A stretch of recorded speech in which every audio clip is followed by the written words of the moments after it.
2 teenage பெண்கள் எந்த ஒரு தடயமும் இல்லாம மர்மமான முறையில காணாம போயிட்டாங்க.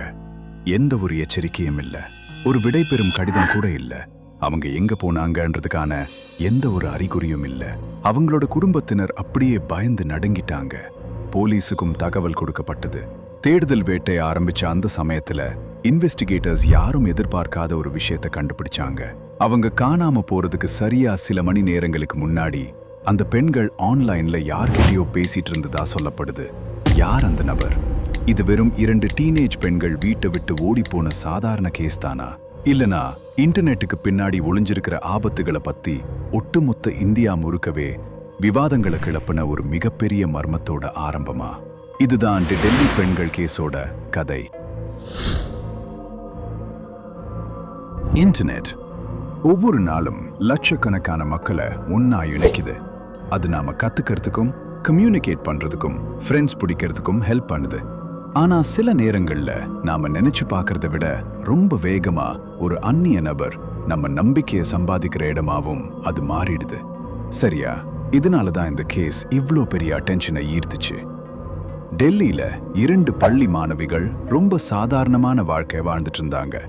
அவங்க ஸ்கூலுக்கு போனாங்க, ஃபேமிலியோட டைம் ஸ்பெண்ட் பண்ணாங்க, அப்புறம் மற்ற டீனேஜர்ஸ் மாதிரி சோஷியல் மீடியாவையும் யூஸ் பண்ணாங்க. பார்க்கறதுக்கு எதுவுமே அப்நார்மலா தெரியல. ஆனா அந்த ஸ்கிரீன்களுக்கு பின்னாடி விஷயங்கள் மெல்ல மெல்ல மாறிட்டு இருந்தது.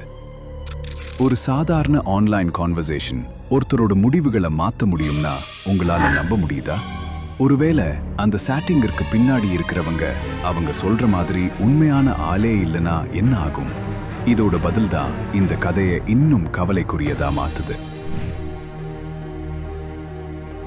ஒரு நாள் அந்த பெண்கள் திடீர்னு வீட்டை விட்டு கிளம்பிட்டாங்க. அவங்களோட குடும்பத்தினர் அப்படியே ஷாக் ஆயிட்டாங்க. மணி நேரங்கள் கடந்து போச்சு. அடுத்து இன்னும் பல மணி நேரங்கள். அவங்க எங்க இருக்காங்கன்னு யாருக்குமே தெரியல. சூழ்நிலை ரொம்ப சீரியஸா மாறிச்சு.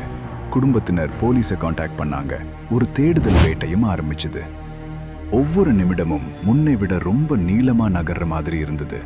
அந்த பெண்கள் பத்திரமா இருக்காங்களா? யாராவது அவங்கள மூளைச்சலவை பண்ணிட்டாங்களா? இல்ல இதுக்கு பின்னாடி வேற ஏதாச்சும் காரணம் இருக்கா? இந்த கேஸை பத்தின நியூஸ் பரவ ஆரம்பிச்ச உடனே சோஷியல் மீடியா முழுக்க விதவிதமான தியரிசல் வெடிக்க ஆரம்பிச்சது. சில பேர் இத மர்மமான ஆன்லைன் குரூப்களோட சம்பந்தப்படுத்தி பேசினாங்க. இன்னும் சிலர் இத வைரல் இன்டர்நெட் சேலஞ்சுகளோட கனெக்ட் பண்ணாங்க. Korean love game, blue whale, அப்புறம் மோமோ சேலஞ்ச் போன்ற பெயர்கள் எல்லாம் விவாதங்கள்ல வர ஆரம்பிச்சது. ஆனா இந்த குற்றச்சாட்டுகள்ல ஏதாச்சும் ஒண்ணு உண்மையா இருந்ததா? இல்ல இதெல்லாம் உண்மைகளை விட வேகமா பரவற வெறும் வதந்திகள்? போலீசார் கிடைக்கக்கூடிய ஒவ்வொரு க்ளூவையும் வச்சு விசாரணையை ஆரம்பிச்சாங்க. Phone records, online chats, social media activity, digital footprints. நிஜமா என்ன நடந்தது? அந்த பெண்கள் எங்க போயிருக்காங்கன்றத புரிஞ்சுக்க இன்வெஸ்டிகேட்டர்ஸ் ஒர்க் பண்ணாங்க. தேடுதல் வேட்டை தொடர்ந்து நடந்துட்டே இருக்க நாடு முழுக்க இருக்கிற மக்கள் இந்த கதையை ரொம்ப க்ளோஸா ஃபாலோ பண்ண ஆரம்பிச்சாங்க. எல்லாருக்குமே பதில்கள் தேவைப்பட்டது.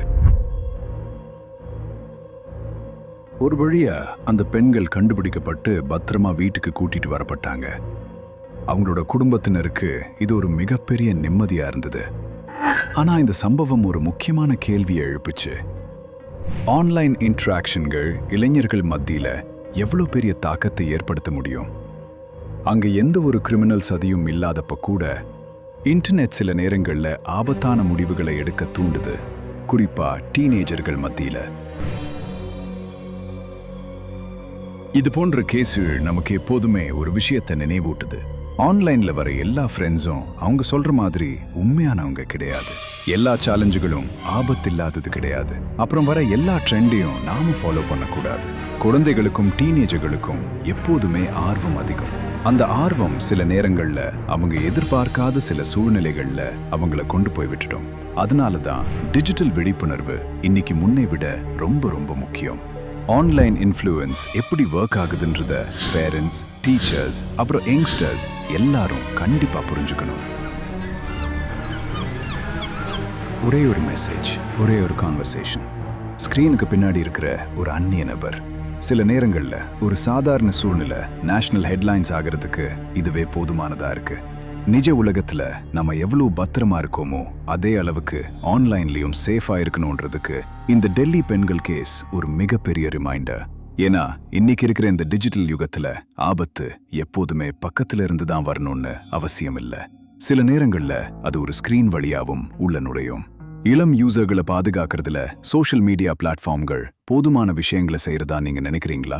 உங்களோட கருத்துக்களை கீழே கமெண்ட்ஸ்ல சொல்லுங்க.